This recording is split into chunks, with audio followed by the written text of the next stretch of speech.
Pertanyaan pokoknya adalah, boleh nggak sih sebetulnya lembaga intelijen melakukan pengawasan terhadap aktivis sipil?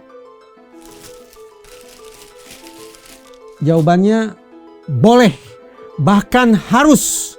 Sekarang bayangkan kalau ternyata di warga sipil ada yang punya niat buruk, menggunakan kekerasan, menggunakan cara-cara yang bertentangan dengan hukum untuk meruntuhkan pemerintahan, untuk merusak kedaulatan. Tidak ada pilihan. Lakukan pengawasan, bahkan kalau perlu sebagai opsi terakhir, hilangkan.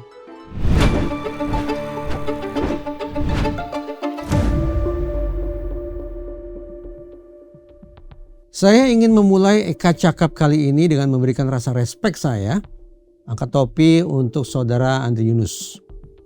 Apapun cerita yang melatar belakangi peristiwa itu, saya ingin mengajak kita semua untuk bersepakat bahwa di negara yang berdemokrasi memang siapapun yang bersuara kritis tidak boleh dengan mudahnya disebut sebagai dissident, sebagai si pembangkang, sebagai si pembuat onar, sebagai si pengacau, apalagi berniat melakukan makar dan kosakata negatif lainnya. Hanya di negara-negara yang masih menganut azas otoritarianisme atau totalitarianisme, maka warga negara boleh secara semena-mena diberikan raja hina bahwa mereka sekali lagi adalah dissident. Orang yang memang dianggap sebagai musuh negara sehingga harus dieliminasi dengan cara apapun. Nah, masih tentang kasus penyiraman air keras terhadap Andri Yunus, per detik ini saya melihat ada dua spekulasi yang muncul. Pertama, spekulasi yang menyebut bahwa peristiwa penyiraman air keras itu merupakan kerja intel, operasi intelijen. Sementara spekulasi yang kedua menganggap bahwa ini tak lebih tak kurang merupakan sebuah aksi kejahatan konvensional, kejahatan jalanan, mirip dengan pembegalan, mirip dengan premanisme. Ya, kejahatan sehari-hari lah. Tidak ada urusannya dengan politik tingkat tinggi. Saya tidak tahu simpulan macam mana atau spekulasi seperti apa yang harus saya pegang. Tetapi saya ingin mengajak kita untuk menakar seberapa jauh kemudian masing-masing spekulasi itu bisa kita pertanggungjawabkan dari sisi akal sehat. Jadi begini, kita mulai dari spekulasi yang pertama, bahwa penyiraman air keras terhadap wakil koordinator Kontras itu merupakan operasi intelijen. Spekulasi semacam ini saya tangkap misalnya dari Muhammad Isnur yang merupakan ketua umum YLBHI. Jadi dalam salah satu kesempatan bertukar pikiran dengan Muhammad Isnur dan dengan koordinator Kontras yaitu Dimas Bagus Arya, dua tokoh muda yang cerdas berintegritas ini punya dua perspektif yang berbeda. Ketika saya tanya kepada mereka, bisa tidak kerja dua orang yang menyiram air keras kepada Andri Yunus itu kita kategorikan sebagai operasi intelijen dalam sebuah lembaga militer. Kalau Dimas selaku koordinator Kontras menggunakan kosakata tanda tanya besar, oke? Saya tafsirkan dia masih memilih untuk berhati-hati, untuk tidak menyebut bermain aman, untuk tidak langsung pada sebuah simpulan sebagaimana yang sekarang sudah menjadi arus utama opini publik. Sebaliknya, Muhammad Isnur justru lebih mantap, lebih percaya diri, lebih firm mengatakan, ya ini operasi intelijen dalam sebuah institusi militer. Nah, kalau kemudian kita menjadikan pemikiran Muhammad Isnur itu sebagai pijakan bahwa penyiraman air keras merupakan operasi intelijen, yang membingungkan adalah di mata saya dua orang itu sungguh-sungguh keluar dari pakem intelijen itu sendiri. Yang saya maksud begini, sepemahaman saya di dalam dunia intelijen tidak ada yang namanya transparansi. Semua harus sekresi, tidak ada ketembus pandangan, yang boleh ada hanyalah kerahasiaan. Kerahasiaan atau sekresi di dalam intelijen diterjemahkan menjadi dua hal. Pertama, anonimitas, anonymity. Bahwa setiap personel intelijen tidak boleh diketahui identitasnya. Jati diri mereka harus ditutup, harus disamarkan, harus disangkal. Tapi apa yang bisa kita lihat?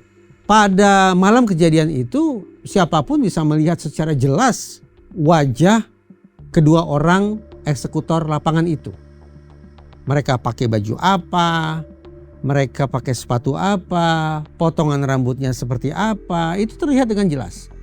Dengan demikian unsur anonimitas atau anonymity itu gugur dengan sendirinya. Nah, sekarang ada unsur yang kedua, yaitu covert action. Bahwa segala macam aksi atau operasi intelijen harus tertutup, harus covered. Kalaulah seandainya terekspos ke publik, terlanjur terbongkar ke masyarakat, maka harus dipastikan bahwa apa yang diindra oleh masyarakat tidak kemudian diketahui motif atau tujuan yang sesungguhnya. Covert action. Lagi-lagi, elemen yang kedua ini yaitu covert action juga tidak terrealisasi dalam aksi jorok, aksi berantakan, aksi kotor, aksi ugal-ugalan dua orang eksekutor itu. Karena tindak tanduk mereka, posisi mereka dari satu titik ke titik lainnya, pergerakan mereka tertangkap oleh CCTV. Jadi di mana anonymity-nya dan di mana pula covert action-nya. Karena anonymity dan covert action-nya tidak terpenuhi, maka ringkasnya sekresi sebagai karakteristik intelijen juga tidak terpenuhi. Sekresi atau kerahasiaan buyar dengan sendirinya oleh kelakuan dua orang itu. Karena sekresinya buyar, maka sekali lagi, ya ini bukan intelijen. Karena intelijen mutlak mensyaratkan anonim, covered, sekresi, kerahasiaan. Tidak boleh terbuka. Peristiwa malam itu menakutkan, menyedihkan, sekaligus sedikit banyak membanggakan. Karena saya meninjau betapa beraninya seorang Andre Yunus. Tapi pada saat yang sama, peristiwa yang sama juga memalukan. Karena dua orang itu yang disebut-sebut berasal dari Satuan Kerja Intelijen di TNI, ternyata aksi mereka sungguh-sungguh tidak memenuhi prinsip sekresi atau kerahasiaan. Atas dasar itulah, saya memiliki alasan untuk mengesampingkan spekulasi bahwa operasi penyiraman air keras itu merupakan operasi intelijen. Betapapun dua orang eksekutor itu berasal dari Satuan Kerja Intelijen, sebut saja BAIS TNI, tapi tindak tanduk mereka membuat saya sangsi. Apakah betul-betul mereka malam itu sedang menjalankan kerja intelijen? Lebih lagi, apakah betul malam itu mereka tengah menjalankan sebuah operasi intelijen dengan otorisasi dari lembaga tempat mereka bekerja? Saya sangsi luar biasa. Karena tidak usahlah pakai akal jenius, cukup pakai nalar awam saja. Setiap pelaku kejahatan tentu ingin lolos dari pertanggungjawaban hukum.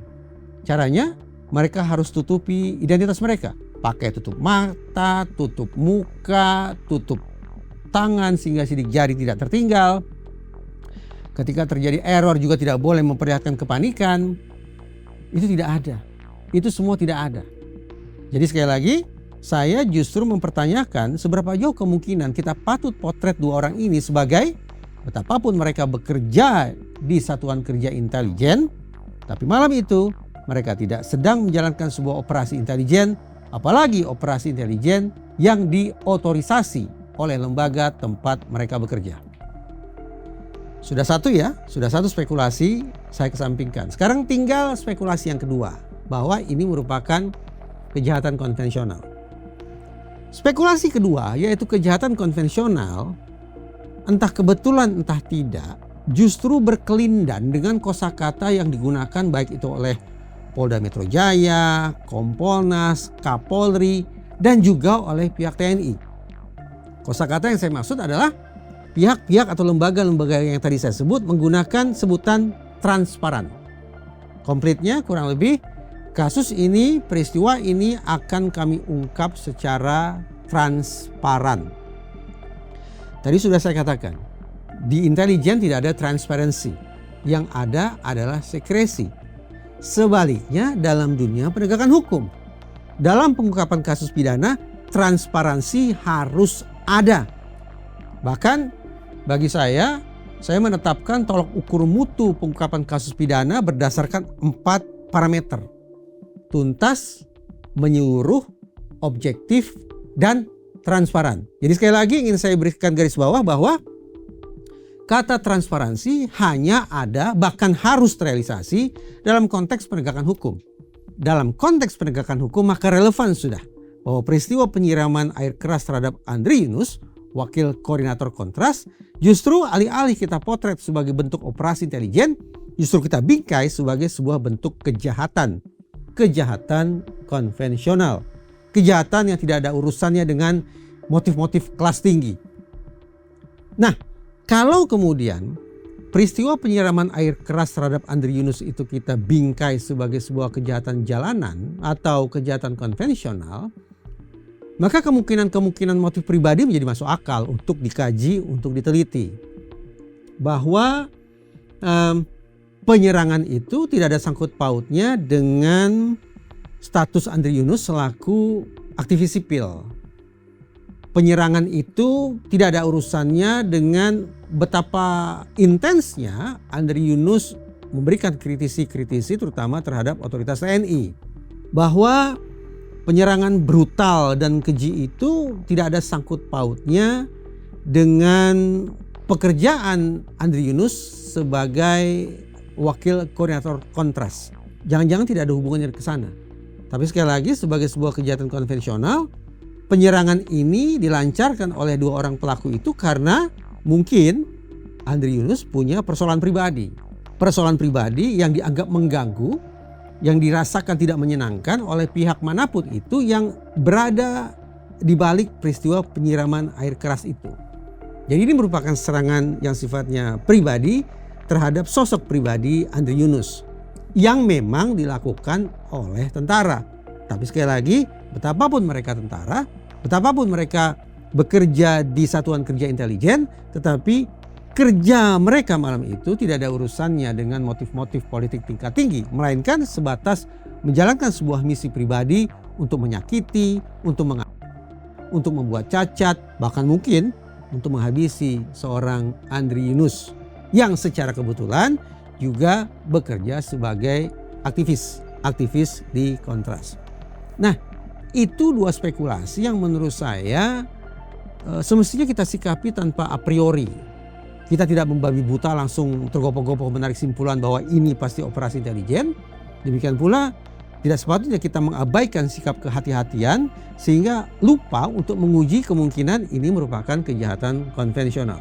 Kedua-duanya tetap merupakan spekulasi-spekulasi, kemungkinan-kemungkinan yang patut untuk diselidiki. Tambah lagi, kalau kita kemudian fokus bicara tentang instrumen kejahatan yaitu air keras, maka sepanjang ingatan saya berjalan, kebanyakan kasus-kasus penyiraman air keras, paling tidak di wilayah sekitar Jabodetabek, kebanyakan, untuk tidak mengatakan semua, memang dilatar belakangi oleh motif pribadi. Sekali lagi tidak ada sangkut pautnya dengan isu-isu berat yang memusingkan kepala dan sejenisnya. Tapi kalau saya ingin jujur, di luar dari dua spekulasi yang sudah berkembang di masyarakat itu tadi, mungkin ada satu spekulasi, yaitu spekulasi tambahan yang mirip-mirip dengan istilahnya Rouge Operation, operasi merah. Bahwa di dalam organisasi ada organisasi, di dalam kelompok ada kelompok. Kelompok ini menjadi kelompok sempalan. Bisa-bisanya mereka sendiri untuk bekerja, bisa-bisanya sendiri mereka melakukan sebuah operasi di luar otorisasi lembaga, di luar struktur komando, di luar instruksi pimpinan. Jadi malam itu kita bayangkan, kalau kita pakai dugaan ini Rouge Operation, dua orang itu pintar-pintar mereka saja itu menjalankan aksi heroik tanpa seizin, bahkan tanpa sepengetahuan lembaga. Jahat, ya tetap jahat. Karena itulah aksi-aksi sempalan semacam ini diistilahkan secara spesifik sebagai Rouge Operation, operasi merah. Kenapa disebut merah? Barangkali karena kata merah itu identik dengan amarah. Merah itu identik dengan pemberontakan atau sejenisnya. Nah, yang jelas di dalam Rouge Operation mereka sesungguhnya keluar dari struktur organisasi tempat mereka bekerja. Jadi saya ringkas, ada 2+1 kemungkinan. Pertama, kemungkinan operasi intelijen. Kedua, kemungkinan kejahatan konvensional. Dan yang ketiga, kemungkinan Rouge Operation. Cukup sampai di situ? Tampaknya iya. Yang jelas, per detik ini dari apa yang saya kemukakan tadi, semestinya kalau kita mau fair, ada satu agenda yang tidak boleh kita kesampingkan. Bahwa seyogyanya kita tidak hanya terobsesi untuk mencari tahu seluk-beluk pelaku. Kita semestinya juga terdorong untuk mencari tahu siapa gerangan Andri Yunus itu. Dalam istilah psikologi forensik, yang ingin saya katakan, berarti tidak cukup hanya dengan melakukan criminal profiling. Pada saat yang sama, agar fair, agar semua transparan, ayo pertimbangkan untuk juga melakukan victim profiling.